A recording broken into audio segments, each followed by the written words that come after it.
खर्र वाले गिंदौरी वाले बोले दो बाजार वाले। चल जी चल ड्राइवर बाबू।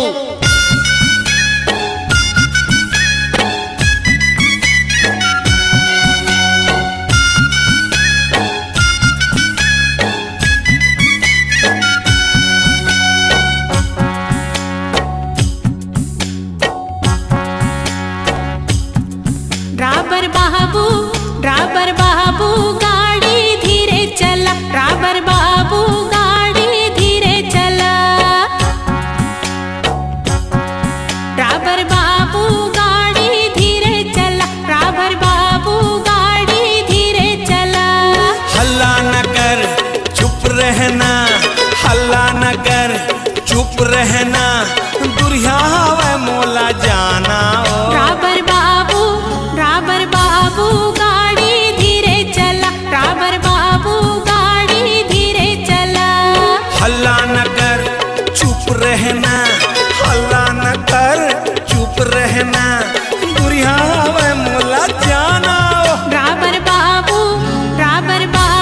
गाड़ी धीरे चला, ड्राइवर बाबू गाड़ी धीरे चला, ड्राइवर बाबू गाड़ी धीरे चला, ड्राइवर बाबू गाड़ी धीरे चला।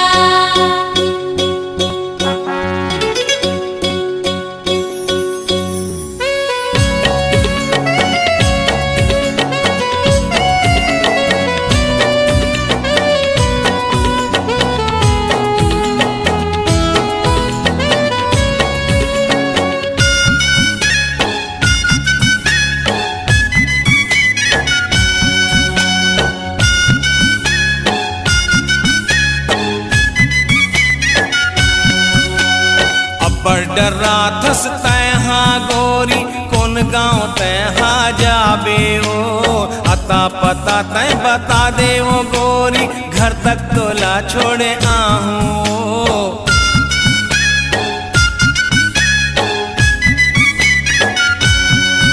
हे अब्बर डरा थस तैहा गोरी, कौन गाँव तैहा जाबे ओ, अता पता तय बता दे वो गोरी, घर तक तोला छोड़े आहूं। झन गोठिया ते हला पर ड्राइवर छपा जही नहीं ते गाड़ी हगा, बाली उमर मोर हावे ड्राइवर, जिंदगी बड़ा अनमोल हैगा। तीर माते मोरे आजा गोरी, झनकर ज्यादा संसो फिक्रियो, तीर माते मोरे आजा गोरी, झनकर ज्यादा संसो फिक्रियो, दुरिया हवे मोला जाना। ड्राइवर बाबू गाड़ी धीरे चला, ड्राइवर बाबू गाड़ी धीरे चला, ड्राइवर बाबू गाड़ी धीरे चला, ड्राइवर बाबू गाड़ी धीरे चला।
एक झन हावस पोतैहा, काबर तोला नहीं देखियो, मोर मन हा घलो कहथे मोला, रानी तोला मैं बना दे ओ।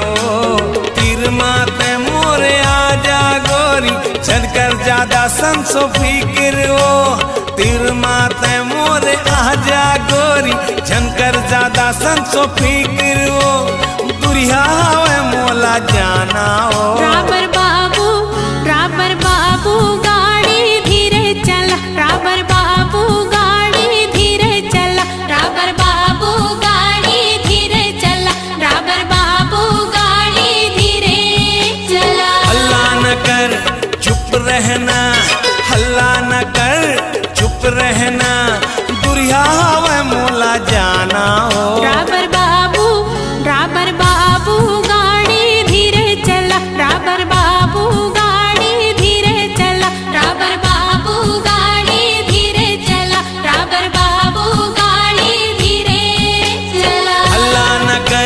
चुप रहना, हल्ला न कर चुप रहना, दुरिया हवे मोला